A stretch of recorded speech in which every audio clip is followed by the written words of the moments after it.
और अब इस वक्त की बड़ी खबर आपको बताते हैं। इजरायल पर हमले के बाद से ही ईरान गदगद है। इजरायल के जवाबी हमले के बाद हुए नुकसान से ईरान को कोई फर्क नहीं पड़ा है। उसे इस बात की खुशी है कि ईरान ने इजरायल पर अपना शक्ति प्रदर्शन किया। ईरान के सर्वोच्च नेता अली खामेनेई ने अपने देश के सशस्त्र बलों को धन्यवाद देते हुए कहा कि सेना ने अपनी शक्ति का प्रदर्शन किया है। भले ही उनके कई ड्रोन मार गिराए गए हों, लेकिन कुछ ड्रोन और मिसाइल इजरायल की धरती पर जाकर गिरे। इसके बाद इजरायल ने भी ईरान पर जवाबी हमला किया, लेकिन तेहरान ने इस घटना को ज्यादा महत्व नहीं दिया है।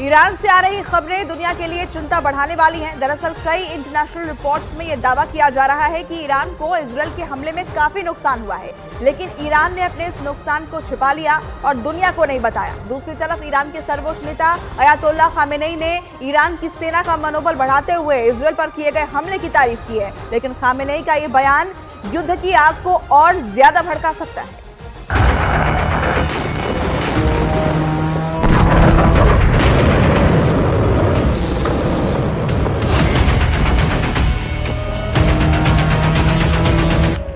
इजरायल वार करे और घाव न लगे, ये नामुमकिन है।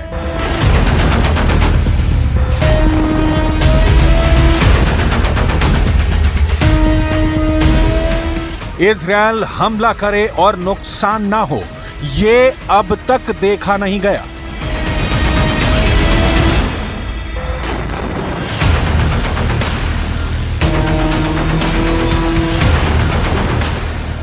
इजरायल धमकी दे और दुश्मन की सांसें न थम जाएं, ऐसा हो ही नहीं सकता।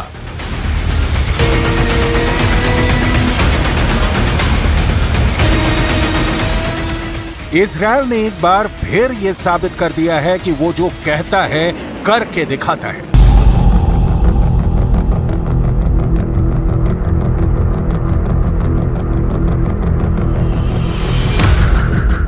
इजरायल ने ईरान के ऊपर हमला किया था, यह चर्चा तो पूरी दुनिया में है, लेकिन इसके साथ ही एक और खबर पूरी दुनिया में ईरान के द्वारा फैलाई गई कि ईरान को तो इस हमले में कोई नुकसान ही नहीं हुआ। ईरान के सरकारी टीवी ने तो यहां तक दावा कर दिया कि इजरायल ने सिर्फ 3 ड्रोन से हमला किया था और वो तीनों ड्रोन भी ईरान के एयर डिफेंस ने मार गिराए। लेकिन सच क्या है, यह धीरे धीरे ईरान के अंदर से ही सामने आना शुरू हो चुका है। ईरान के अंदर से कुछ इस तरह की सैटेलाइट तस्वीरें सामने आ रही हैं, जिनकी पुष्टि ईरान से जुड़ी हुई एक संस्था के द्वारा ही की जा रही है। और इस तस्वीर से साफ हो रहा है कि ईरान को ना सिर्फ बहुत तगड़ा नुकसान हुआ है, बल्कि शायद ईरान इजरायल के खौफ से खामोश भी नजर आ रहा है। सबसे पहले जरा ये सैटेलाइट तस्वीर देखिए। इस सैटेलाइट तस्वीर में आपको कुछ सैन्य उपकरण और वहां खड़े हुए वाहन नजर आ रहे हैं। अगर बाईं तरफ से गिने तो 1, 2, 3, 4, 5, 6, 7, 8, 9, 10, ये 10 पॉइंट नजर आ रहे हैं।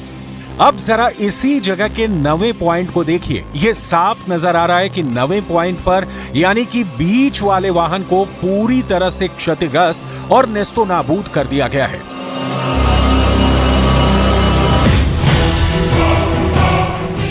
यह तस्वीर जारी की है ईरान इंटरनेशनल ने। ईरान इंटरनेशनल ईरान से जुड़ा हुआ ही एक ऑनलाइन न्यूज हैंडल है, जो कि ईरान के अंदर मौजूद इस्लामी सरकार यानी खामनेई सरकार के खिलाफ रहता है। ईरान इंटरनेशनल नामक online news handle Ayatollah Khamenei को ईरान की सत्ता से उखाड़ फेंकना चाहता है। और इसी ईरान इंटरनेशनल इंग्लिश नामक इस संस्था ने बाकायदा ये सैटेलाइट वीडियो जारी किया है। और इसी वीडियो के आधार पर यह कहा जा रहा है कि ईरान को बहुत तगड़ा नुकसान हुआ है और ऐसा नुकसान हुआ है कि लगता है कि ईरान का आत्मविश्वास इतना ज्यादा कमजोर हुआ है कि वो इस वक्त खामोश रहने को मजबूर हो गया है। यानी इजराइल 7 अक्टूबर से चल रहे युद्ध में एक ऐसे खतरनाक और खूंखार लड़ाके की तरह नजर आता है जिसने न सिर्फ गजा पट्टी को नस्तो नाबूद किया, न सिर्फ लेबनान सीरिया में हमले किए, बल्कि लेबनान, सीरिया और गाजा में दखल देने को बेताब ईरान की सरकार की जुबान को भी सिल दिया है। और ये इसलिए हुआ है क्योंकि इजराइल का हमला बहुत ज्यादा सटीक और बेहद शक्तिशाली था। इजराइल की मिसाइल ने ईरान के परमाणु स्थल नतांज के पास न सिर्फ हमला किया बल्कि उसके परमाणु स्थल की सुरक्षा में मौजूद एयर डिफेंस को भी नेस्तनाबूद कर दिया। ये बात ईरान दुनिया से छिपा रहा था, लेकिन आसमान में अमेरिका की तीसरी आंख ने ईरान के इस राज का पर्दाफाश कर दिया। अमेरिका के अखबार न्यूयॉर्क टाइम्स और इजराइल के अखबार टाइम्स ऑफ इजराइल ने ईरान इंटरनेशनल की इस सूचना को बहुत प्रमुखता से दिखाया है। टाइम्स ऑफ इजराइल नाम के इजरायली अखबार ने खबर छापी है कि ईरान के इस्फहान शहर के करीब मौजूद परमाणु स्थल के पास इजराइल ने बाकायदा मिसाइल से हमला किया। अगर आप इस पूरे सैटेलाइट वीडियो को देखें तो ये बात भी बिल्कुल साफ होती है कि जिस तरह की तबाही नजर आ रही है, ये तबाही किसी ड्रोन से की गई तबाही नहीं है, बल्कि ये किसी शक्तिशाली मिसाइल के हिट करने से हुई है। और यही बात न्यूयॉर्क टाइम्स ने भी कही है। न्यूयॉर्क टाइम्स में दावा किया गया है कि उसने ईरान के 2 अधिकारियों से बात की है और ईरान के 2 अधिकारियों ने न्यूयॉर्क टाइम्स को यह बताया है कि इजराइल की मिसाइल ने ईरान के परमाणु स्थल नतांज के पास न सिर्फ हमला किया बल्कि उस परमाणु स्थल की सुरक्षा में मौजूद एयर डिफेंस को भी नेस्तो नाबूद कर दिया। अब अगर न्यूयॉर्क टाइम्स ईरान में मौजूद अपने स्रोतों या अपने सूत्रों के मुताबिक इस खबर को पोस्ट कर रहा है तो इसका वीडियो भी ईरान से जुड़ा एक online media outlet Iran international जारी कर रहा है। तो इसका मतलब इस बात में दम है कि इजराइल ने ईरान पर सिर्फ ड्रोन से हमला नहीं किया बल्कि इजराइल ने मिसाइल से भी हमला किया है। लेकिन ईरान ने दुनिया के सामने ये बात छुपाई है। न्यूयॉर्क टाइम्स अखबार ने यह भी बताया है कि इजराइल ने ऐसी मिसाइल से हमला किया है कि ईरान का एयर डिफेंस हमले को झेल नहीं पाया, यानी एयर डिफेंस टूट गया। आगे हम आपको ये भी बताएंगे कि ये एयर डिफेंस किसका था और कैसे इजराइल के इस वार ने मॉस्को को भी हिला दिया है। लेकिन सबसे पहले हम बात करते हैं ईरान की। सबसे बड़ी बात यह है कि इजराइल ने इस हमले के बारे में अब तक कुछ भी नहीं कहा है। इजराइल ने यह भी नहीं कहा कि उसने ये हमला किया और इजराइल ने अब तक हमले से इनकार भी नहीं किया। लेकिन ईरान का सरकारी टीवी ये कह रहा है कि इजराइल ने हमला किया। दुनिया के कई इंटरनेशनल न्यूज़पेपर्स भी यही दावा कर रहे हैं कि इजराइल ने हमला किया, लेकिन ईरान ने इस हमले की पूरी बात दुनिया को नहीं बताई। ईरान ने ये नहीं बताया कि किस तरह से एक मिसाइल ने बाकायदा उसके परमाणु स्थल के पास मौजूद एयर डिफेंस को नेस्तो नाबूद कर दिया। जाहिर सी बात है, कोई भी देश कभी भी अपनी नाकामी दुनिया में ढुंढोरा पीट कर नहीं बताता है और ईरान ने भी ये बताना उचित नहीं समझा कि इजराइल की मिसाइल ने उसको गहरा घाव दिया है। लेकिन सच बहुत दिन तक कोई छुपा नहीं सकता और ईरान के घावों का सच धीरे धीरे दुनिया के सामने आना शुरू हो चुका है। इजराइल के पास कुछ ऐसी मिसाइलें भी हैं जो कि दुनिया के बेहतरीन से बेहतरीन एयर डिफेंस को नेस्तनाबूद कर सकती है। बिल्कुल ऐसा ही हुआ ईरान पर इजराइल के हमले के दौरान, जिसकी कल्पना ईरान ने बिल्कुल भी नहीं की।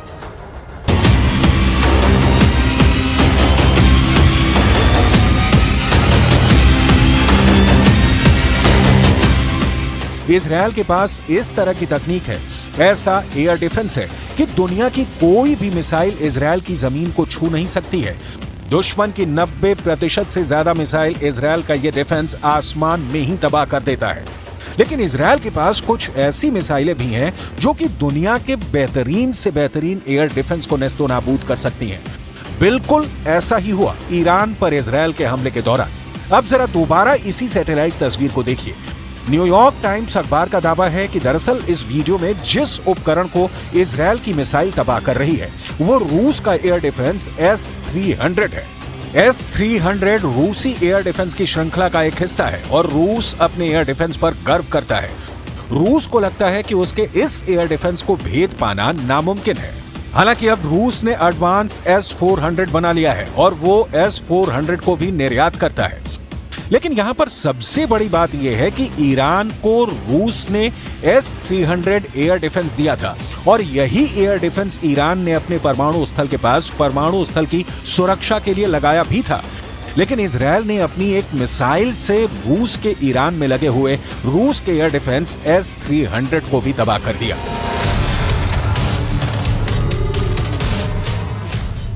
इसका मतलब साफ है कि इजरायल ने ना सिर्फ ईरान को चुनौती दी बल्कि इजरायल ने पुतिन का भी अहंकार तोड़ दिया।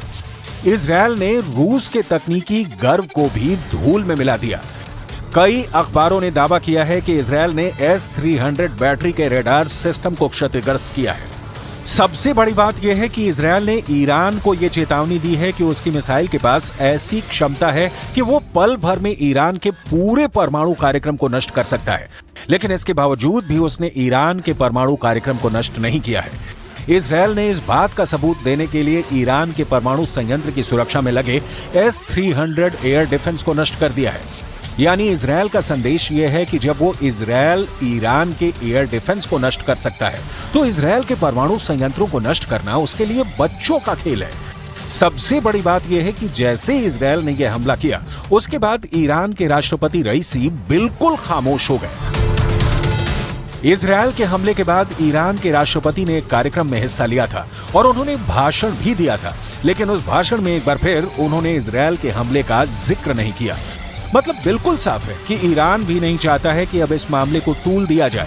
सवाल यही उठता है कि क्या ईरान ये समझ चुका है कि इजरायल की टेक्नोलॉजी के मुकाबले अभी भी उसकी क्षमताएं काफी कम है, इसलिए अब वो खामोश हो गया है। सिर्फ यही नहीं, international newspaper wall street journal ने एक और बहुत बड़ी खबर का खुलासा किया है।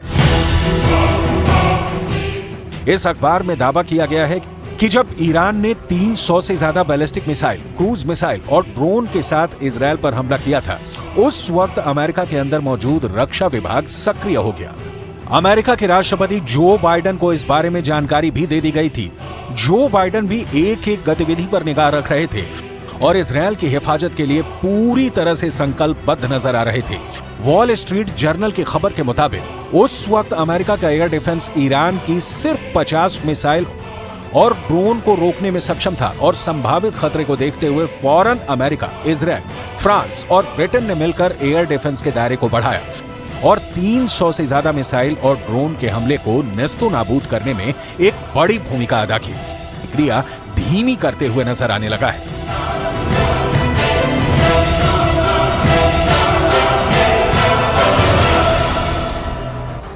अमेरिका ने इजरायल को हजारों की तादाद में गोला बारूद और मिसाइल देने की तैयारी कर ली है। इजरायल इससे खुश है, लेकिन बेंजामिन नेतन्याहू के लिए यह बहुत बड़ी बैड न्यूज भी है, क्योंकि अमेरिका ने इजरायल को साथ ही एक ऐसी सलाह दे दी है जिससे इजरायल ये युद्ध हार भी सकता है।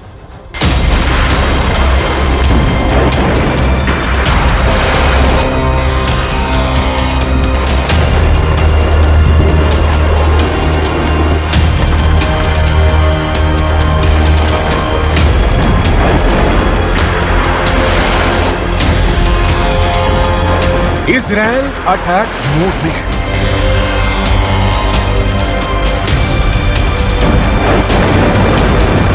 ईरान पलटवार की तैयारी में है।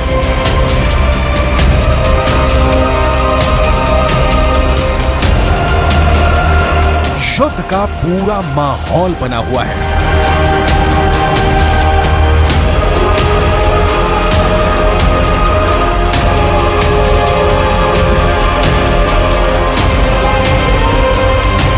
मिसाइलें तनी हुई हैं।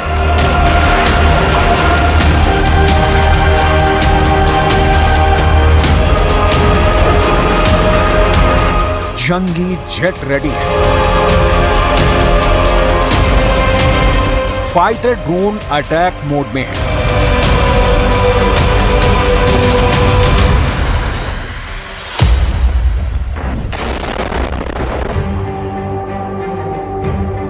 दो कट्टर दुश्मनों में आर पार की जंग की नौबत किसी भी वक्त आ सकती है, मगर इस टकराव में जो बड़ा ट्विस्ट आया है उसे समझने के लिए ट्रिगर पॉइंट पर चलते हैं।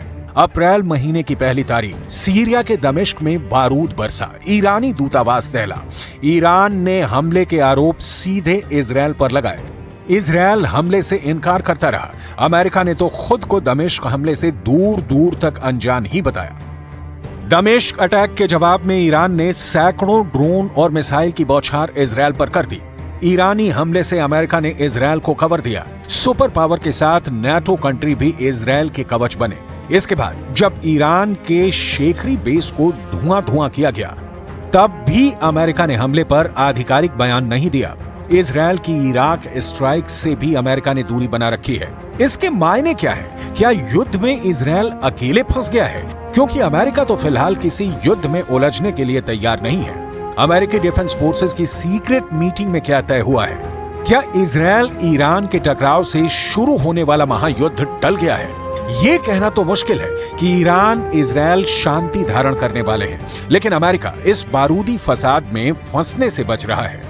ये दावा पूर्व अमेरिकी सैन्य अधिकारियों की रणनीति के आधार पर किया गया है, जिसके मुताबिक अमेरिका की सेनाएं मिडिल ईस्ट में बड़े युद्ध के लिए तैनात नहीं है। अगर संकट गहराता है तो पेंटागन को क्षेत्र में सैन्य जरूरतों के बारे में दोबारा विचार करना पड़ सकता है। डोनाल्ड ट्रंप के राष्ट्रपति कार्यकाल में मिडिल ईस्ट के उप सहायक रक्षा सचिव माइकल मुलरॉय ने एक बयान में कहा है कि मुझे नहीं लगता कि हमारे पास वो सभी ताकतें हैं जो हम इजरायल का समर्थन करना चाहेंगे अगर उनके और ईरान के बीच सीधा युद्ध होता है। माइकल मुलरॉय से अमेरिकी फोर्सेस के टॉप कमांडर की राय भी मिलती जुलती है। खाड़ी में अमेरिकी सेना की कमान संभालने वाले 4 स्टार जनरल जोसेफ वॉलेट मानते हैं कि अमेरिकी सेना को अपनी रणनीति पर फिर से विचार करना होगा कि क्षेत्र में हमें कौन सी आवश्यक टिकाऊ क्षमताएं बनाए रखनी है। बड़ी चिंता लंबे वक्त तक इलाके में बने रहने की हमारी क्षमता है।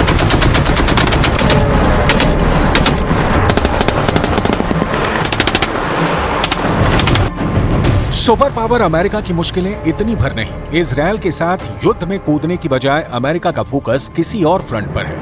खाड़ी मुल्कों में तैनात अमेरिका के मौजूदा जनरल माइकल एरिक हाल में ही एक मैसेज के जरिए अमेरिकी सांसदों को ये जानकारी दी कि उन्होंने अपनी सैन्य क्षमता बढ़ाने की गुजारिश प्रेसिडेंट बाइडेन से की थी, जिसका जवाब देते हुए पेंटागन ने खाड़ी से ज्यादा चिंता चीन से मिल रही चुनौती को बताया था।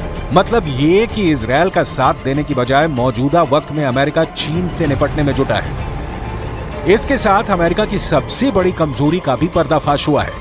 जनरल माइक एरिक ने लिखित रिपोर्ट में जानकारी दी कि एशिया महाद्वीप में अमेरिकी खुफिया नेटवर्क बेहद कमजोर हुआ है। सुपर पावर को एक्सपर्ट एजेंट नहीं मिल रहे हैं। अमेरिकी फोर्सेस को ट्रांसलेटर की भी किल्लत झेलनी पड़ रही है। युद्ध में अमेरिका को ये कमियां बहुत भारी पड़ सकती हैं।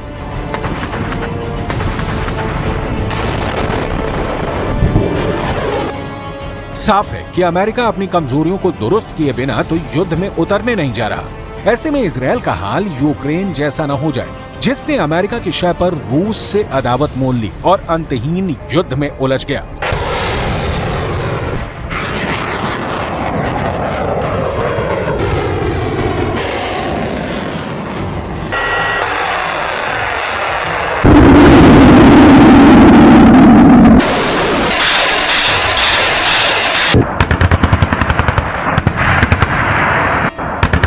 अगर अमेरिका वॉर में नहीं आया तो इजरायल अकेले कितने दुश्मनों से भिड़ेगा, इसे समझना होगा।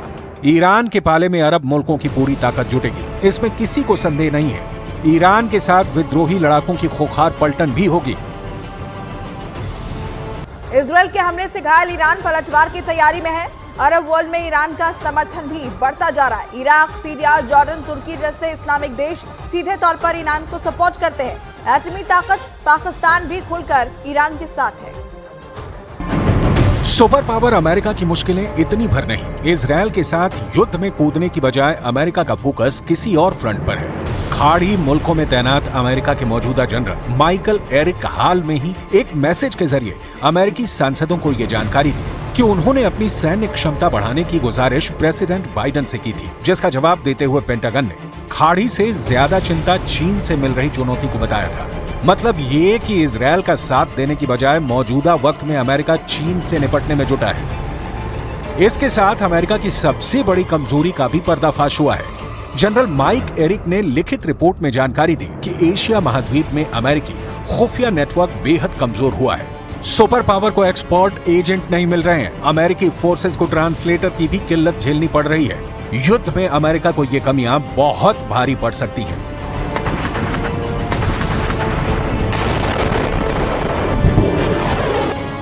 साफ है कि अमेरिका अपनी कमजोरियों को दुरुस्त किए बिना तो युद्ध में उतरने नहीं जा रहा। ऐसे में इजरायल का हाल यूक्रेन जैसा न हो जाए, जिसने अमेरिका की शय पर रूस से अदावत मोल ली और अंतहीन युद्ध में उलझ गया।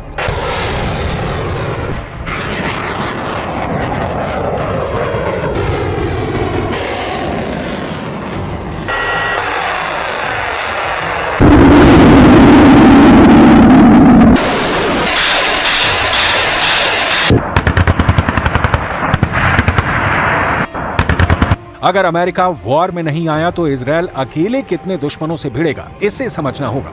ईरान के पाले में अरब मुल्कों की पूरी ताकत जुटेगी, इसमें किसी को संदेह नहीं है। ईरान के साथ विद्रोही लड़ाकों की खोखार पलटन भी होगी। ईरान को पर्दे के पीछे रहकर रूस का साथ भी मिल सकता है। पाकिस्तान और अफगानिस्तान के कट्टर आतंकी भी ईरान के लिए कुर्बानी देने के लिए तैयार बैठे हैं। अकेला इजरायल इन सबसे कैसे जंग लड़ पाएगा, कब तक लड़ पाएगा, कहना मुश्किल है। लेकिन अमेरिका सिर्फ चीन के खतरे भर को देखते हुए इजरायल को अकेले छोड़ रहा हो, ऐसा भी नहीं। अमेरिका लंबे अरसे से अपनी रणनीति पर काम कर रहा है। एक एक कर अमेरिका ने कई फ्रंट से छुटकारा पाया है। 5 मई 2018 अमेरिका ने दक्षिण कोरिया से अपने सैनिकों की संख्या कम करने का फैसला किया था। तब दक्षिण कोरिया में 28,500 अमेरिकी सैनिकों की तैनाती थी। डोनाल्ड ट्रंप के कार्यकाल में अमेरिका ने सोमालिया से अपनी फौज हटा ली थी। ISI के खिलाफ ऑपरेशन में लगे सुपर पावर के 700 सोल्जर वापस बुलाए गए थे। 2020 में इराक में मौजूद 5,000 जवानों में भी अमेरिका ने कमी की थी। अमेरिका ने 2021 में अफगानिस्तान से 3,000 सैनिकों की वतन वापसी करवाई। हाल ही में अमेरिका ने ऐलान किया कि वो नाइजर से अपने 1,000 सैनिक हटाएगा।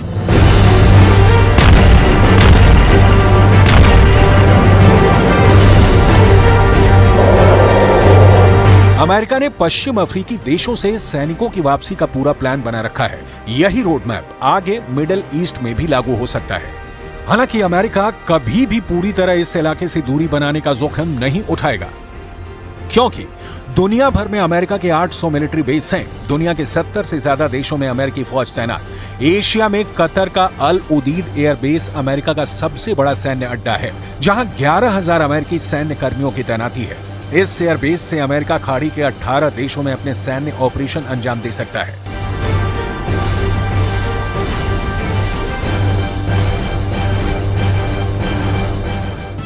मगर अमेरिका के लिए यही सैन्य तैनाती मुश्किल की भी वजह बनती है। खाड़ी में मौजूद तमाम आतंकी गुट इन अड्डों को आए दिन टारगेट बनाते हैं। अमेरिका को दुश्मन चुनने की जरूरत भी नहीं पड़ती, उससे दुश्मनी मोल लेने खुद ब खुद आ जाते हैं।